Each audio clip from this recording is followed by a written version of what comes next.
것을 환영합니다.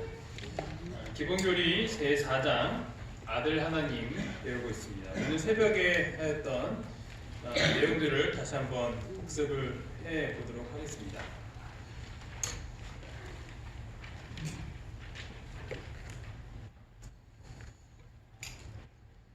구속의 계획은 창세전부터 만들어 놓으셨고 십자가 이전에 죄인들도 해당된다고 했습니다. 타락 이후 하나님은 예수님의 사명을 예시하기 위하여 동물 제사를 제정을 하셨고 또 이 동물 제사로 상징됐던 예수님께서 십자가에 달려 돌아가심으로 그 모든 것을 이루셨다고 말씀드렸습니다. 구약 성경에서는 그 예수님께서 이 땅에 오실 것이라는 예언이 많이 반복되고 또 강조되고 있습니다. 이 내용들은 넘어가도록 하겠습니다. 이런 구약 성경의 예언들이 어떤 학자는 300개가 넘도록 있다고 이야기하는 학자도 있다고 했습니다. 그래서 예수님께서 이 때가 참에 시간이 되니까 계획된 시간에 예수님께서 오셨다라고 살펴보았습니다. 그 내용이 다니엘서 9장 24절부터 26절에 있는 70일의 예언에 대한 내용으로 예수님께서 그냥 오신 것이 아니라 모든 것이 계획에 맞춰서 하나님의 그 구속의 계획 속에 예수님께서 오신 그 시간까지도 포함되어 있다고 말씀을 드렸습니다. 그래서 예루살렘을 중건하라는 영이 날 때 이때부터가 70일의 그 예언이 시작되는 날인데 이때가 역사적으로 언제냐면 BC 457년이라고 말씀드렸습니다. 그래서 이 BC 457년을 기점으로 해서 71회를 기한으로 정하였다라고 했을 때 이 70주일 즉 490일이 이 기간이라고 말씀을 드렸습니다. 그런데 이 예언을 해석을 할 때 1일을 1년으로 해석하는 원칙에 따라서 이 490일은 490년으로 해석을 해야 된다고 말씀드렸죠. 그래서 예루살렘을 중건하라는 영이 나는 그 BC 457년에 490년이 지났을 때는 AD 34년이라고 우리가 살펴보았습니다. 그리고 7일회와 62일회가 지날 것이다 라고 했는데 7주일 그래서 49일 다시 말해서 49년 이때가 BC 408년이고 또 62주일이 지났을 때는 이 434년 이때가 지났을 때가 AD 27년입니다.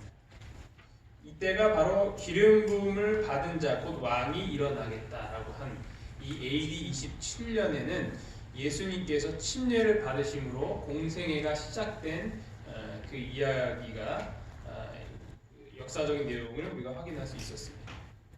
그리고 그 일에 남은 일주일, 이 일주일의 절반의 제사와 예물을 금지할 것이라고 했는데 일주일의 이 절반, 3.5일 그리고 3.5일 이렇게 나누게 되면 3년 반, AD 27년이 지나고 난 다음에 예수님께서 침례를 받으신 후 3년 반이 지나셨던 AD 31년에 예수님께서 그 기름 부음을 받은 자가 끊어져 없어질 것이다라는 그 내용을 확인할 수 있었죠. 이때가 바로 십자가. 그래서 이 십자가 예수님께서 십자가에 달려 돌아가시는 것이 제사와 예물을 금지하는 것. 이 십자가를 상징하였던 그 모든 구약 성경의 제사 제도가 더 이상 필요 없기 때문에 이것을 금지한다라는 것입니다. 그래서 예수님의 이 봉사와 사망 시기, 이 모든 이 구속의 계획들이 다니엘서 9장에 나타났던 예언 속에 우리가 포함되었다고 말씀을 드렸습니다. 또한 예수님의 부활이 성경에서 예언되었고 그렇게 예수님께서 부활을 하셨습니다. 이번 시간에는 예수 그리스도의 두 가지 본성을 함께 살펴보도록 하겠습니다. 예수님의 두 가지 본성은 신성과 인성이죠. 그리고 하나님 부분과 또 인간 부분이 이렇게 나뉘어져 있는 것입니다. 요한복음 1장 14절을 보면 말씀이 육신이 되어 우리 가운데 거하심에 우리가 그의 영광을 보니 아버지의 독생자의 영광이요 은혜와 진리가 충만하더라. 이 성육신이라는 것은 하나님이신 예수님께서 인간의 모습으로 이 땅에 오신 것을 가리켜서 이제 성육신이라고 합니다. 하나님이 어떻게 인간이 될 수 있는가? 이 부분은 굉장히 오묘하고 참 이해하기 힘든 부분이라는 것이죠. 그래서 이것을 온전히 이해하지는 못하겠지만 그럼에도 불구하고 오늘 이 시간을 통하여서 우리가 예수 그리스도의 성육신, 신성과 인성이 어떻게 조화가 돼서 이렇게 이 땅에 오시게 되었고 또 이것이 우리에게 무슨 의미가 있는지를 한번 살펴보는 시간이 될 것입니다. 조금 어려운 시간이 될 수 있겠지만 공부한다 생각을 하시고 잘 따라와 주시면 감사하겠습니다. 예수 그리스도는 참으로 하나님이시다. 우리는 이미 제2장 하나님을 공부하면서 삼위일체 그 교리 가운데 예수님은 하나님이시다라는 것을 배웠습니다. 그래서 예수님은 당연히 하나님이시다라는 것을 살펴볼 수 있는데요. 이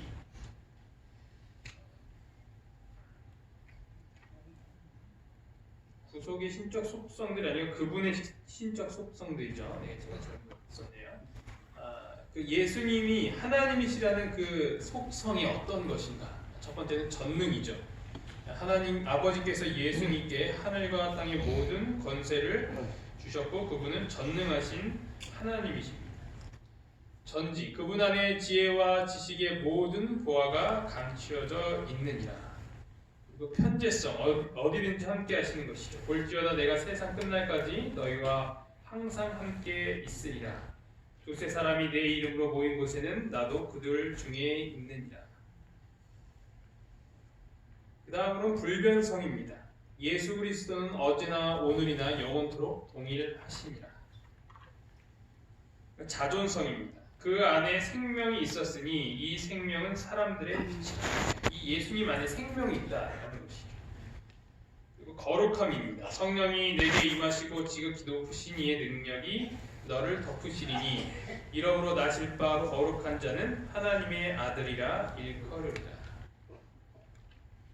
사랑 그가 우리를 위하여 목숨을 버리셨으니 우리가 이로써 사랑을 알고 이 예수님의 사랑만이 참 사랑이시죠. 인간이 하는 사랑은 굉장히 이기적이고 조건적인 사랑입니다. 내가 너를 사랑하는 이유가 다 있기 때문이죠. 이쁘기 때문에, 밥을 해주기 때문에, 돈을 벌어다 주기 때문에, 애를 잘 키우기 때문에 그래서 사랑하죠. 안 그러시면 참 감사하겠습니다. 진짜 사랑은 하나님께만 있어요. 우리가 타락 이후, 죄가 들어온 이후에는 진짜 사랑을 못합니다. 그래서 우리가 알고 있는 사랑과 하나님에게 속해 있는 그 사랑은 다르다라고 할 수 있는 것이죠. 그 사랑이 진짜 사랑입니다. 또한 영원하신 분입니다. 그가 태초에 하나님과 함께 계셨고 만물이 그로 말미암아 지은 바 되었으니 지은 것이 하나도 그가 없이는 된 것이 없느니라. 그 외에도 많은 것들이 있지만 이 기본교회에서 소개하고 있는 속성들 중에 속성들만 갖고 왔습니다. 그분의 신적 능력과 고유 권한은 무엇인가? 첫 번째로 창조주 하나님이라는 것이죠. 만물이 그로 말미암아 지은 바 되었으니 예수님께서 이 창조하실 때 함께 하셨다라는 것입니다. 그리고 유지자 만물이 그 안에 함께 섰느니라. 창조하실 뿐만 아니라 그것을 잘 유지하도록 해주시는 분이 바로 우리 하나님이시고 또 예수님이시라는 겁니다.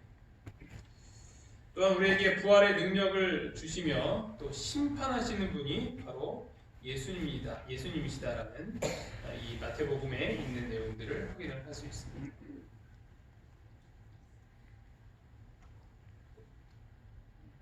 그리고 죄 용서입니다. 인자가 세상에서 죄를 사하는 권능이 있는 줄을 너희로 알게 하려 하노라. 예수님께서 죄를 용서해 줄 수 있는 권한이 있는 것은 그분의 어떤 그런 신적인 부분을 이야기하고 있는 것이죠. 세 번째로 그분의 신적인 칭호들을 또 확인을 할 수 있습니다. 첫 번째로는 임마누엘, 하나님이 우리와 함께 하신다. 예수님께서 태어나실 때 그 임마누엘이라는 칭호를 받으셨죠. 그리고 하나님의 아들, 세 번째로는 여호와라는 칭호를 갖고 계신 분이 바로 예수님이십니다. 그리고 예수님의 신성에 대해서 인정하였던 성경의 인물들이 있습니다. 요한은 태초에 말씀이 계시니라, 이 말씀이 하나님과 함께 계셨으니 이 말씀은 곧 하나님이시다. 그렇게 고백을 하고 있고요. 도마도 고백을 하였습니다. 이르되 나의 주님이시요 나의 하나님이시다. 바울도 그는 만물 위에 계셔서 세세에 찬양을 받으실 하나님이시다라고 이야기를 하였습니다. 그리고 예수님께서 예수님 자신이 하나님이시다라는 것을 밝히고 계세요. 아브라함이 나기 전부터 내가 있느니라 이렇게 이렇게 말씀을 하셨는데, 여기서 내가 있느니라 할 때 I am이라는 부분이 있죠. 이 부분이 무엇을 말하는 거냐면, 이 출애굽기에서 하나님께서 자신을 소개하실 때 뭐라고 하시냐면 나는 스스로 있는 자다라고 하실 때, 그렇죠? 하나님께서 나는 스스로 있다, 나는 그렇게 스스로 존재한다라는 것을 이 모세에게 말씀을 하실 때, 그때 표현이 뭐냐면 I am이라는 거예요. 나는 있다, 나는 스스로 존재한다. 그런 표현을 예수님께서 직접 이렇게 하신 거죠. 뭐 여기 요한복음에 있는 내용이지만 그걸 듣고 이제 관리들이, 서기관들과 이제 바리새인들이 화가 나죠. 아니 네가 하나님이냐 하면서 신성 모독이라고 하면서 화를 냈던 것은 예수님께서 스스로 하나님과 같은 존재라고 이렇게 말씀을 하셨기 때문이었습니다. 그리고 나와 아버지는 하나이니라 라고 직접 이렇게 말씀을 했습니다.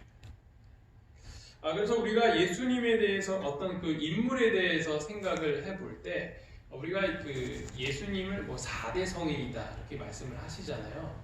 사람들이 이렇게 인정을 하고 정말 좋은 선생이라고 합니다. 근데 이 성인이 거짓말하면 성인일까요? 거짓말하는 성인은 결코 존경받을 수 있는 성인이 아닙니다. 그 어떤 뭐 공자, 뭐 이렇게 뭐 마호메트, 뭐 수많은 그 성자들이 있는데, 그 사람들이 보통 인정하는 그런 성자들 중에 거짓말하는 성자는 인정할 수 없죠. 예수님은 그분께서 내가 하나님이다라고 말씀을 하셨습니다. 그래서 우리는 선택을 해야 돼요. 예수님을 하나님으로 믿느냐 아니면 거짓말쟁이로 믿느냐. 그냥 성자로서 그렇게 존재할 수는 없는 분이 바로 예수님이시다라는 것을 생각을 해보시면 됩니다. 여섯 번째로 하나님과의 동등성이 주장이 됩니다. 그러므로 너희는 가서 모든 민족을 제자로 삼아 아버지와 아들과 성령의 이름으로 침례를 베풀고 했을 때, 이 아버지와 성령을 이제 같은 맥락에서 예수님 자신을 두시는 걸 볼 수 있죠. 여기서 이제 삼위일체 교리가 나왔다고 우리가 배웠습니다. 주 예수 그리스도의 은혜와 하나님의 사랑과 성령의 교통하심이 너희 무리와 함께 있을지어다. 그래서 사도들의 축복에 들어갈 때에도 예수님께서 항상 아버지 하나님과 이렇게 동등하게 나오는 것을 볼 수 있습니다. 일곱 번째로는 그분께서는 하나님으로서 경배를 받으셨다라는 것이죠. 예수를 배웠고 경배하였고, 또 히브리서에 보면 또 그가 만화들을 이끌어 세상에 다시 들어오게 하실 때 하나님의 모든 천사들은 그에게 경배할지어다. 그래서 이 경배하는 것은 오로지 하나님께만 할 수 있는 것입니다. 모든 무릎을 예수의 이름에 꿇게 하시고 모든 입으로 예수 그리스도를 주라 시인하여 하나님 아버지께 영광을 돌리게 하셨느니라. 마지막으로 그분의 신성의 필수성입니다. 예수님은 인간을 하나님과 화해시키는 일을 하셨습니다. 그렇게 하기 위해서 아버지의 품성을 완전하게 그들에게 계시하는 일을 하셔야 했습니다.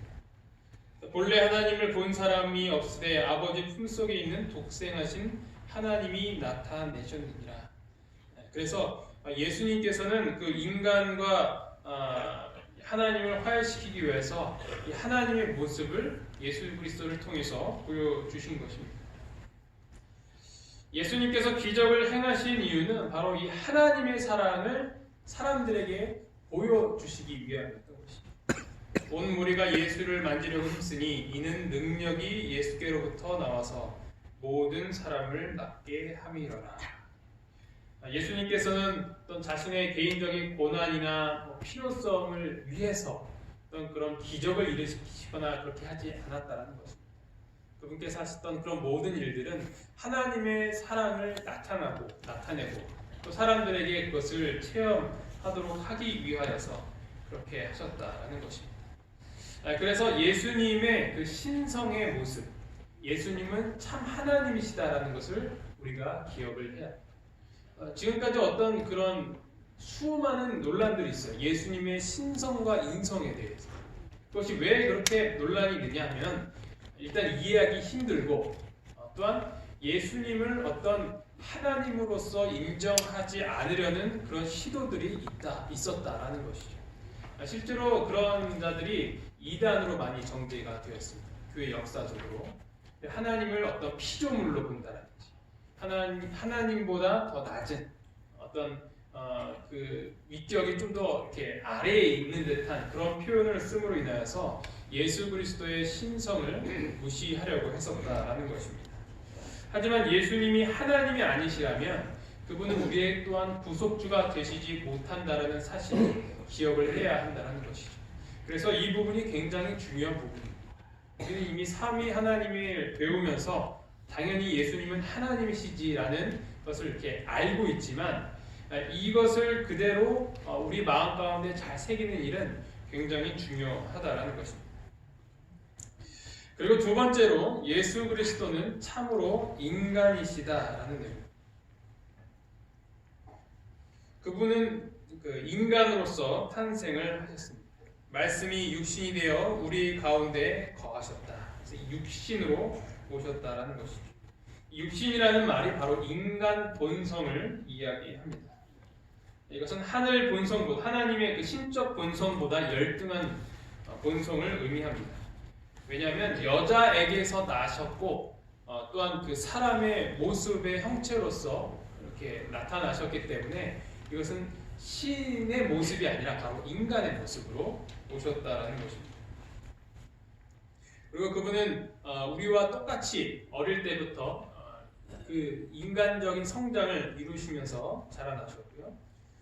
그리고 사람으로 성경에서는 이끌어지고 있습니다. 그리고 그분의 인간적인 특성들, 예수님도 그 인간과 같이 배고프고 목마르고 또 피곤하고 걱정하고 슬픔이 있고 통곡하고 또 눈물의 감정들을 아셨고 그것들을 표현하셨다라는 기록들이 성경에서 확인할 수 있습니다. 무엇보다도 그분께서 십자가에 달려서 돌아가셨다는 죽음, 이 죽음이라는 것은 인간만이 갖고 있는 신과는 다른 아주 가장 우리가 확인할 수 있는 부분이 바로 이 죽음이라는 부분입니다. 벌써부터 눈이 이제 죽음의 길로 가시는 분들이 있는데 오늘은 좀 힘들더라도 좀 참으시고 잘 따라오시면 감사하겠습니다. 자, 예수님은 얼마만큼 인간의 본성과 일치되셨는가? 그분은 죄 있는 육신의 모양이었다는 거예요. 로마서 8장 3절을 보면 자기 아들을 죄 있는 육신의 모양으로 보냈다.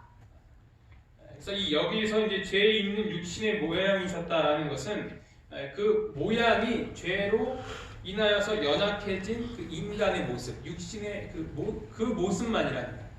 이거는 죄를 지었다는 것과는 다른 이야기. 좀 어려운 부분인데요.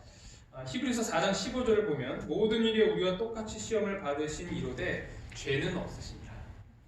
조금 더 쉽게 이야기하면 우리 인간의 어떤 죄를 지었기 때문에 죄인으로서 갖게 되는 연약성들이 있죠. 그렇죠? 피곤하고 슬프고 이렇게 울고 이런 부분들 또 이렇게 피곤한 부분, 그렇죠? 이런 것은 인간의 그 타락한 그 죄 있는 육신의 모양이라는 그 모양으로 오셨지만 예수님께서는 이 땅에 살아계시면서 죄를 짓지는 않으셨다는 거예요.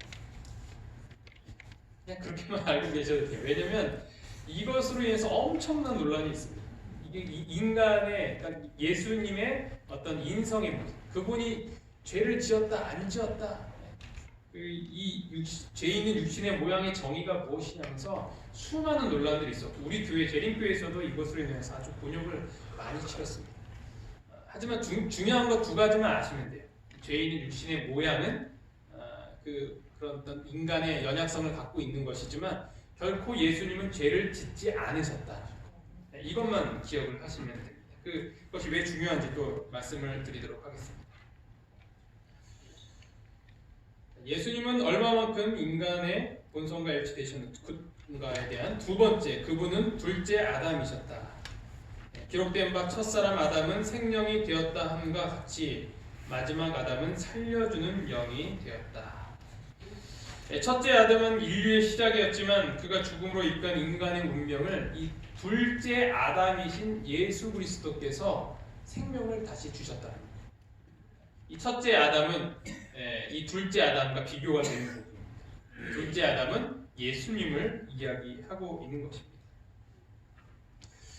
그런데 이 아담과 그리스도, 이 첫째 아담과 둘째 아담의 차이는 무엇일까요? 첫째 아담이 더 좋은 환경이 있었을까요? 아니면 둘째 아담이 더 좋은 환경이 있었을까요? 첫째 아담이에요. 왜냐하면 이 첫째 아담은 죄가 들어오기 전의 상태였기 때문이라는 것이죠. 그는 타락하기 전이었고 또 에덴 동산에 살고 있었습니다. 그는 방금 전에 우리가 읽었던 그 말씀같이 그 타락한 죄 있는 육신의 모양이 아니었다는 거예요. 그래서 그 상황은 이 첫째 아담이 더 유리했다는 것이죠. 하지만 이미 예수님께서는 이미 타락해버린 그런 인간적인 육신을 갖고 이 땅에 오셨다라는 것입니다. 그분은 모든 사람이 체험하는 그런 연약성과 또 약점을 갖고 계셨다라는 것이죠. 그가 무식하고 미혹된 자를 능히 용납할 수 있는 것은 자기도 연약에 휩싸여 있습니다. 그래서 이 성경을 보면 이 죄 있는 육신의 모양이 어떤 것인지 나타내주고 있는 것입니다.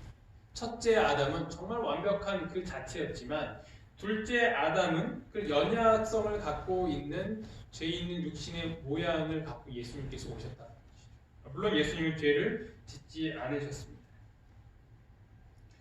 그런데 예수님께서는 이 첫째 아담과 가장 다른 점은 무엇이냐면 바로 이 죄를 짓지 않으셨다.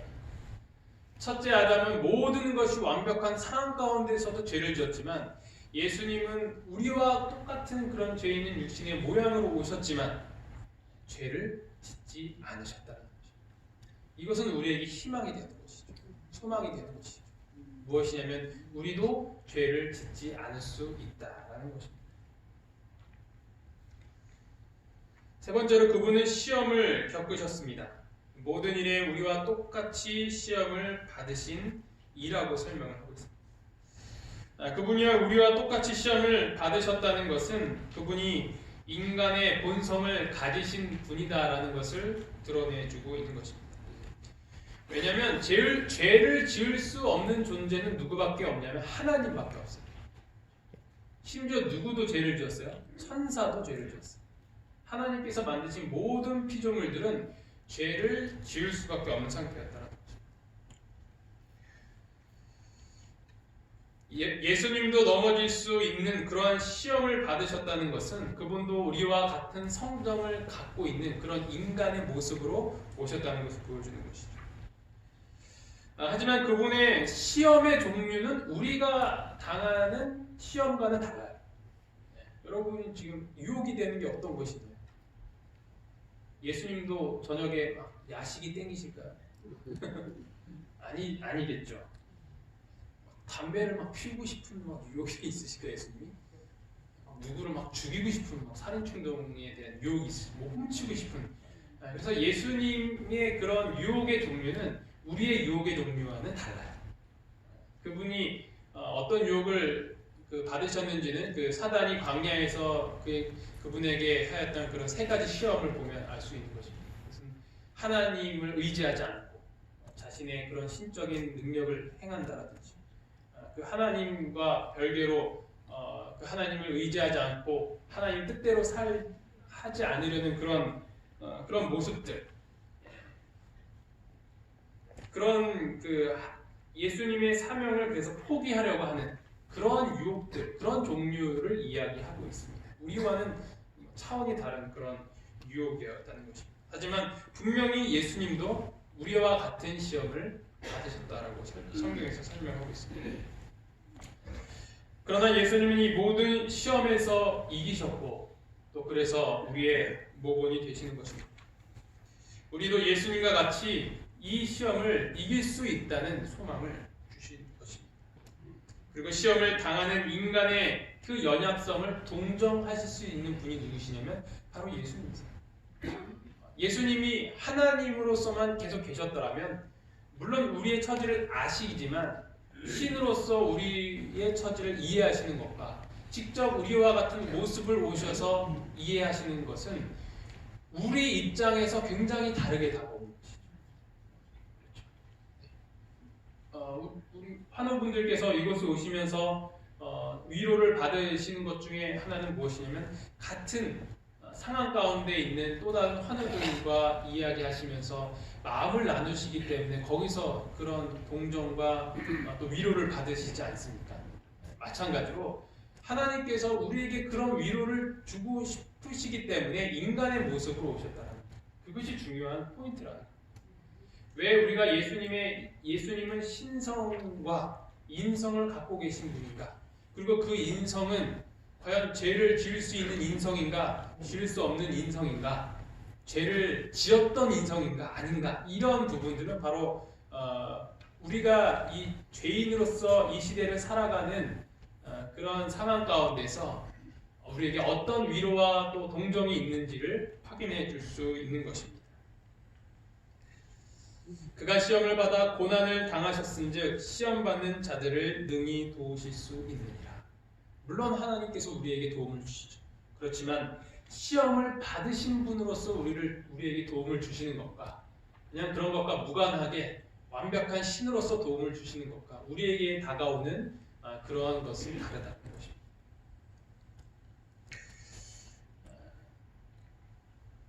제가 이야기를 하려다 말 못했군요. 두리안 좋아하시나요? 예. 예수님이 시험 당하는 모든 사람들을 도우실 수 있는데 이 예수님께서 인간이 직면하는 것보다 더 강력한 시험과 고통을 겪으셨기 때문에 그 자세한 우리의 마음을 아신다고 말씀을 드렸는데 그 예수님의 시험이 정말 큰 고통이었다는 거예요. 우리가 다 똑같은 시험을 당했어요. 왜냐하면 그분은 무죄하신 분이셨기 때문에 죄에 대하여서 굉장히 민감하게 반응을 하셨다라는 거죠. 이 두리안 혹시 처음 이렇게 냄새 맡아보신 분 계십니까? 냄새 정말 이 화장실 그리고 음식 썩은 냄새. 네, 저도 이것을 처음 먹었을 때 냄새가 너무 나서 겨우 먹었어. 코를 막고 겨우 먹었습니다. 겨우 먹었다 했는데 운동을 하다 보니까 뭐가 나와요? 네, 트림이 나오죠. 그래서 막 고통스러운 경험을 한 적이 있는데 계속 먹다 보면 어떻게 돼요? 중독이 되죠. 정말 맛있어지고 저는 아직까지 그 정도까지는 아닙니다. 이상하게 목사님들이 그렇게 두리안을 좋아하세요. 이해가 안 되는데 그래서 목사님들이 모이면 정말 잔인한 그런 말들이 하십니다. 자, 두리안 잡자. 이렇게 나이 많으신 목사님들이 두리안 하나씩 이렇게 드시면서 자 먹어 이러면은 저는 이제 어떤 마음으로 먹냐면 회식 자리에 가서 이제 술을 억지로 먹는 그런 마음. 우리 성도들이 회식하는 굉장히 힘드시겠구나라는 마음으로 이제 하곤 합니다. 그래도 뭐 어느 정도 많이 먹으니까 좀 괜찮고 맛있는 것 같습니다. 예수님이 당하는 시험이 그런 거였다는 거예요. 우리는 죄를 어떻게 해요? 즐기죠. 우리는 죄가 좋아요. 그게 유혹이 되죠. 하지만 예수님에게 있어서 그런 죄의 유혹이 굉장히 힘들고 끔찍하고 더럽고 다가가기 힘든 그런 것이었다는 거죠. 그래서 그분은 우리와는 전혀 차원이 다른 죄의 유혹을 받으셨던 것이요. 그렇기 때문에 우리가 그런 우리에게 오는 그런 유혹과 같은 죄를 지으실 수 있는 그런 상황은 아니셨다는 것입니다. 그리스도는 죄를 범하실 수 있는가? 범하실 수 있으셨지만 범하지 않으셨다. 이것이 결론입니다. 어쩌면 그 죄가 너무 싫었기 때문에 지우기가 힘드신 그런 상태이시지 않았을까 저는 이렇게 생각합니다. 모든 일에 우리와 똑같이 시험을 받으신 이로되 죄는 없으시니라. 그래서 그분은 시험에 유혹이 있는 우리에게 모본이 되시고 또 도움이 되실 수 있는 것입니다. 예수 그리스도의 인간적 본성의 무죄함. 그리스도는 죄를 범하실 수, 그러니까 죄를 알지도 못하시는 이이셨고 또 그는 죄를 범하지 아니하시고 그 입에 거짓도 없으셨다라고 확인할 수 있습니다. 그에게는 죄가 없느니라.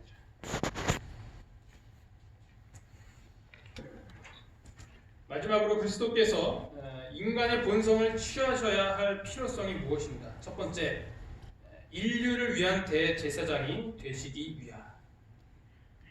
예수님은 구원자로서 대제사장의 어떤 그런 인간과 하나님 사이의 중재자로서 계셔야 했습니다.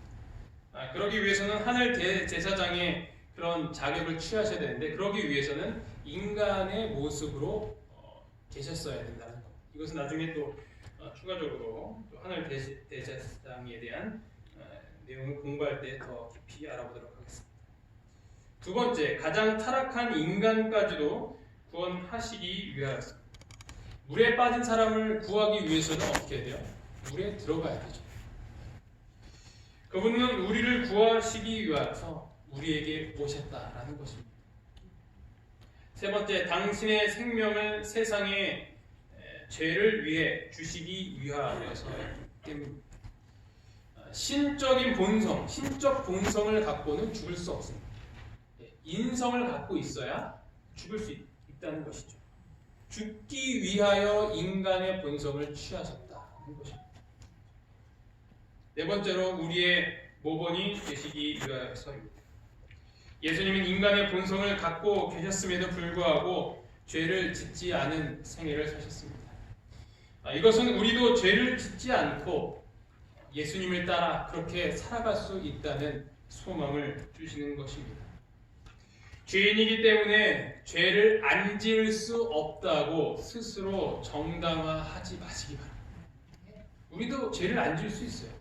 하나님이 주시는 능력으로 말미암아 하나님의 자녀로 거듭나는 삶을 통하여서 우리도 죄를 짓지 않고 살아갈 수 있다는 거죠. 물론 우리 수많은 죄를 지었을 거라고 생각합니다. 그렇지만 그 상태에서 포기하지 말자라는 거죠.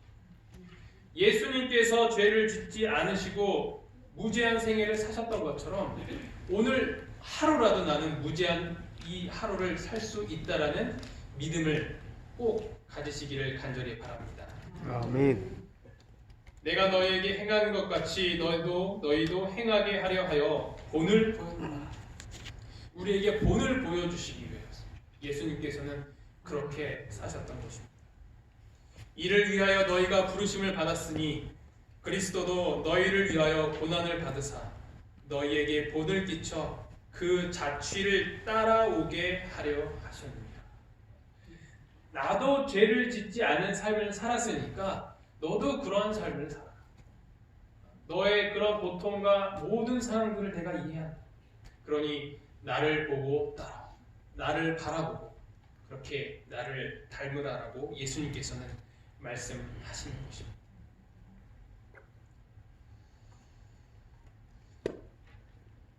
큰 바위 얼굴이라는 제목의 소설을 아십니까?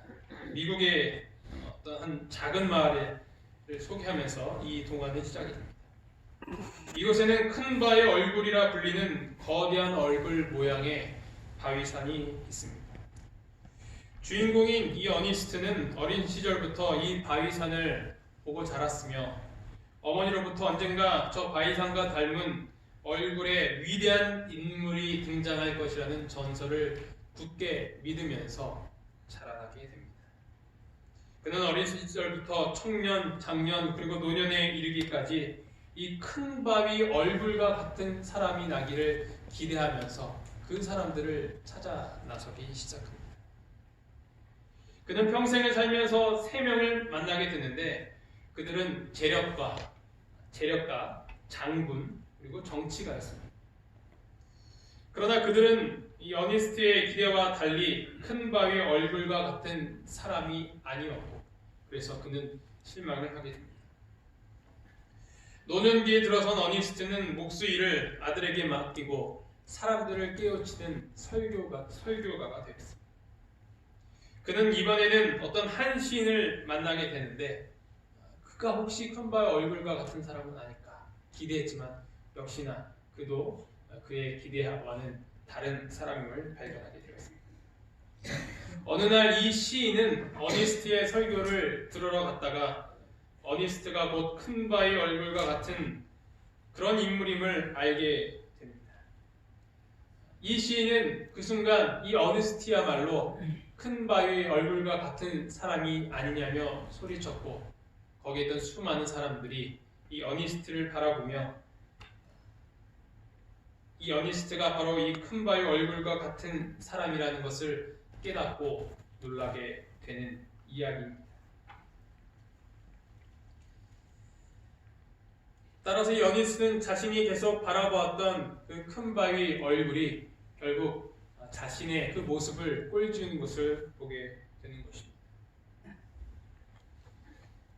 우리 함께 이사야서 12장 2절 3절 읽으면서 말씀을 마치도록 하겠습니다. 믿음의 주요 시작. 믿음의 주요 또 온전하게 하시는 이인 예수를 바라보자. 그는 그 앞에 있는 기쁨을 위하여 십자가를 참으사 부끄러움을 개의치 아니하시더니 하나님 보좌 우편에 앉으셨느니라. 너희가 피곤하여 낙심하지 않기 위하여 죄인들이 이같이 자기에게 거역한 일을 참으신 일을 생각하라. 믿음의 주여 또 온전케 하시는 예수를 바라보는 우리 모두가 되기를 간절히 바랍니다. 아멘. 그러면 오늘 마지막에 말씀드렸던 이 큰 바위 얼굴에서 나왔던 어니스트와 같이 우리가 바라보는 그 예수님을 닮은 또 한 작은 예수가 될 것이라고 믿습니다. 아멘. 기도하시겠습니다. 하늘에 계신 하나님 아버지, 다시 한번 저희를 위하여 이 땅에 내려오신 예수 그리스도의 희생의 삶과 또 무한한 그 사랑을 연구할 수 있도록 인도하여 주심에 참으로 감사합니다. 아멘. 아버지, 예수님께서 이 땅에 오셨을 때 신성만 갖고 오신 것이 아니라 우리와 같은 인성을 취하셨다는 것을 오늘 공부하였습니다. 저희와 같은 그런 유혹을 받을 수 있는, 죄를 지을 수 있는 상황임에도 불구하고 그 모든 것들을 이겨내시고 죄 없는 생애를 사셨던 그 예수님의 모본을 저희도 따라가기를 간절히 원하오니 아버지 함께하여 주시옵소서. 아멘. 저희는 너무나도 연약하고 너무나도 참 죄를 짓기 좋아하는 그런 자들입니다. 아버지, 그때 저희가 넘어졌을 때 다시 일어나서 예수 그리스도의 십자가를 바라볼 수 있도록 인도하여 주시옵소서.